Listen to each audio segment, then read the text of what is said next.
Falar de políticas públicas é um assunto bastante complexo, que ainda precisa de muitos estudos, especialmente as políticas públicas de educação.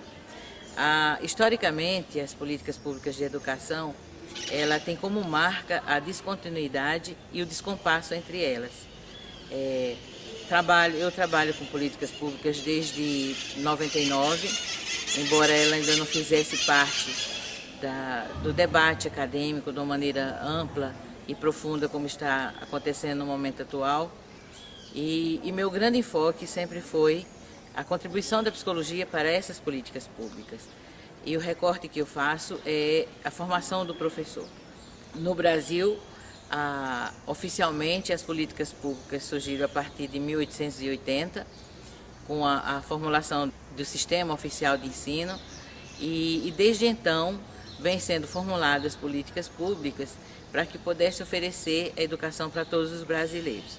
Isso não aconteceu, houve um grande desarranjo, mas em seguida, no início do século XX, houve uma maior organização das políticas públicas. Essa organização ela é marcada a partir de uma agenda que parte das pessoas que precisam dessa política pública, como também vem informações do debate acadêmico. As agendas elas servem como fomento, como elementos para que sejam formuladas as políticas públicas. Mas normalmente no Brasil as políticas públicas elas são top-down, elas são feitas de cima para baixo, ou seja, de um ministério, de um debate acadêmico, e muitas vezes não em acordo com a necessidade efetiva do povo brasileiro. Hoje a marca da política pública de educação são os planos decenais de educação. Agora esse ano começou um novo que vale por mais 10 anos, que vai de 2011 até 2020, onde se você ler o texto oficial é extremamente moderno, é extremamente coerente, mas contudo nós não sabemos se elas serão efetivadas. Eu acho que a questão da formação do professor ela é fundante, ela é de imensa importância, porque ela será, como se fosse nela que fosse assentada as demais políticas públicas. Eu estou me referindo às políticas públicas de educação inclusiva, para a educação para a diversidade, para os direitos humanos, educação para os quilombolas, educação indígena, todas essas políticas necessitam de uma formação adequada do seu professor. Vários fatores contribuem para essa descontinuidade das políticas públicas.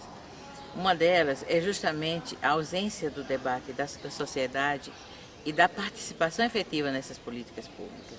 Veja, se houvesse essa participação efetiva, essa comunidade que formulou as agendas, ela poderia cobrar dos governos a sua continuidade, não é? Veja, é como se só houvesse o voto e a partir do voto a sociedade inteira se retirasse e as pessoas que estão no comando formulassem e efetivassem as políticas públicas. No meu modo de ver, não deveria ser assim, porque o que fica? Fica extremamente bonita, moderna, mas de difícil execução. Nós não podemos perder de vista algumas coisas. Por exemplo, o Brasil é um país de distâncias continentais, com grandes diversidades culturais, com grandes diversidades climáticas, que contribui para dificultar a execução dessas políticas públicas uniformes e centralizadas. Porque hoje o que é que acontece? O Ministério da Educação é responsável, eu diria que quase que 90% ou 100% das políticas públicas de educação. Eu não digo de tudo 100%, porque há projetos de educação em outros ministérios. Por exemplo, o Ministério do Desenvolvimento Agrário é responsável pelo PRONERA, que é uma área da educação rural que está sob a responsabilidade dele. Outros ministérios, como o Ministério da Cultura, o Ministério da Saúde, também participam dessas políticas públicas. Mas aí o que acontece? A política vem do governo de uma forma central e ali ela distribui não só as atividades, os comandos, as diretrizes, como também o orçamento. E esse orçamento ele é dividido e repassado para os estados e municípios, não é? E é difícil você ver a todo momento denúncias de que a educação não está indo bem, que as escolas estão sucateadas, que está havendo necessidade ainda de professor, se a gente não tem um sistema de avaliação efetivo para a educação. Eu vejo assim, isso muito mais na saúde do que na educação. As denúncias, quando elas partem de determinados grupos da sociedade que se sentem afetados pelo não cumprimento dessa política pública.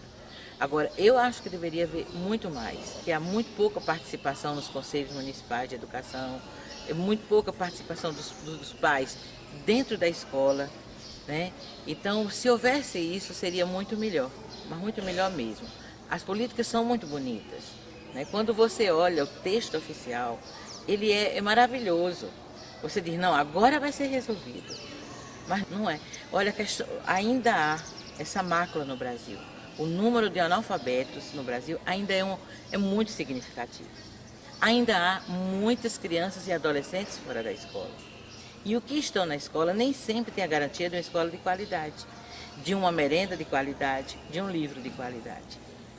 Existe o Programa Nacional do Livro, o Programa Nacional de Alimentação Escolar, tá? Tem outros programas como formação de professor, educação infantil, educação para a creche, mas ainda não está formulado. Há poucos dias, a atual presidente da República anunciou que vai construir mais de 4.000 creches. Porque hoje a estrutura familiar e as demandas da sociedade exigem que a mulher trabalhe e ela não tem com quem deixar seu filho. Então isso precisa urgente, mas também precisa, olha como são as coisas. Tem um outro programa que está sendo extremamente debatido, que é Políticas Públicas de Educação Inclusiva, que pegue, por exemplo, os alunos surdos, que precisam de professores que devem ter conhecimento sobre Libras. E há uma exigência legal da presença desse professor na escola, mas ainda não há esse professor. A demanda é muito maior.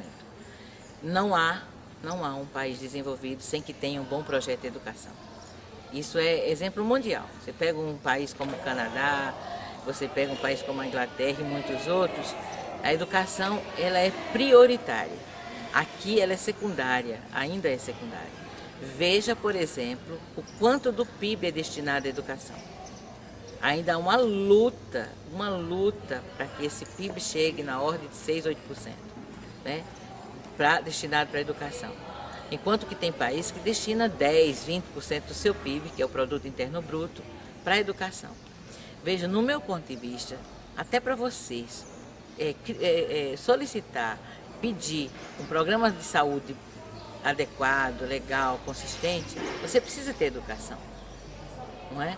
Para que você tenha uma lei trabalhista eficaz, você precisa de educação. Ela é fundamental em todos os aspectos, por isso da importância de políticas públicas. E as políticas públicas sociais que estão junto, a política pública de saúde, de educação, de habitação, sanitária, transporte, tudo isso é o que vai dar a sustentação de um país desenvolvido, né? Como eu posso fazer uma proposta de uma política pública de computadores em todas as escolas se eu ainda tenho criança fora da escola? Eu falei na sala de aula, na minha linguagem muito simples de dar aula, que a proposta do atual Plano Decenal de Educação, de que tenha até 2016 50% das crianças com educação integral, ou seja, que permaneça o tempo integral na escola, com atividades curriculares e com atividades extras. Para isso requer uma estrutura maior, profissionais especializados e tudo, sem que não tenha escola para todas as crianças e jovens. Então, é como se oferecesse a sobremesa sem antes ter realmente o almoço. Então, a gente primeiro tem que dar a primeira refeição para todos. Olha, ainda tem escola no norte do país, no nordeste do país, em Goiás, que falta muito professores. E muitos professores sem formação adequada. Óbvio que tem uma outra política pública que é para compensar essa formação, que é, por exemplo, a educação à distância, que antes eu tinha uma crítica muito grande, mas hoje eu até aceito, porque eu vejo que está sendo feito com compromisso, que é para compensar essa falta de professores. Mas a gente ainda também precisa construir mais escolas. Hoje estão fazendo as nucleações das escolas rurais de uma maneira muito leviana, sem considerar as atividades culturais do lugar, o não pertencimento daquela criança naquela cidade que ela está sendo levada, entendeu? Isso tudo precisa ser revisto, mas muitos detalhes mesmo, porque agora tem um dos programas que eu estou atualmente estudando, que chama Escola Ativa. É um programa que estuda não só o projeto pedagógico, mas também o material didático das salas multisseriadas, que são escolas que tem as 4 séries numa mesma sala. Tem escola no Brasil que ela é unidocente, só tem um único professor, mas também tem escola no Brasil que ela é uniprofissional. É um único profissional para dar aula, fazer merenda, lavar banheiro, varrer a sala. Então, como é que eu ainda posso fazer uma proposta de educação integral se eu ainda tenho uma escola desse jeito? Agora, segundo o Márcio Gadotti, existem contradições e essas contradições são extremamente saudáveis. Se você olhar o top 100, que são as 100 melhores escolas do ano passado, dados oficiais, isso não sou eu que estou criando. A segunda ou a terceira é uma escola estadual do Piauí. Você esperaria, talvez, dos grandes centros, do Sudeste e do Sul, nas áreas mais desenvolvidas. Então, também tem isso. Há de que ter uma vontade política dos administradores e do poder público local para se fazer uma escola de qualidade. Então, a política pública, ela exige um compromisso do poder público federal, estadual e municipal e o envolvimento de toda a sociedade. Então, eu acredito, para fechar meu pensamento, que a psicologia ela poderia participar de uma maneira mais efetiva desse debate, não é? Através de pesquisas, através de dissertações, quem tem programas de mestrado, de doutorado, para não só analisar, que é o meu caso, eu analiso as políticas públicas a partir dos textos oficiais, dos dados que eu coleto no campo empírico e do debate acadêmico, mas de uma maneira muito mais efetiva e de uma maneira mais ampla, porque a psicologia pode contribuir muito. Veja, se vão ser construídas mais de 4.000 creches no Brasil, vai ter necessidade de mais psicólogos atuando nessas creches, né? Se há uma necessidade de formar professores com a linguagem brasileira de sinais, que é a Libras, eu acho que precisa de psicólogos para atuar. Se tem necessidade, por exemplo, de atuar na educação indígena, o psicólogo também pode.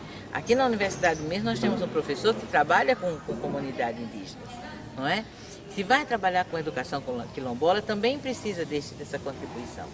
Então, eu acho que esse é um papo muito inicial, teria muita coisa para falar, mas à medida que for passando o tempo, a gente vai contribuindo de uma maneira mais específica. Tá bom? Muito obrigada.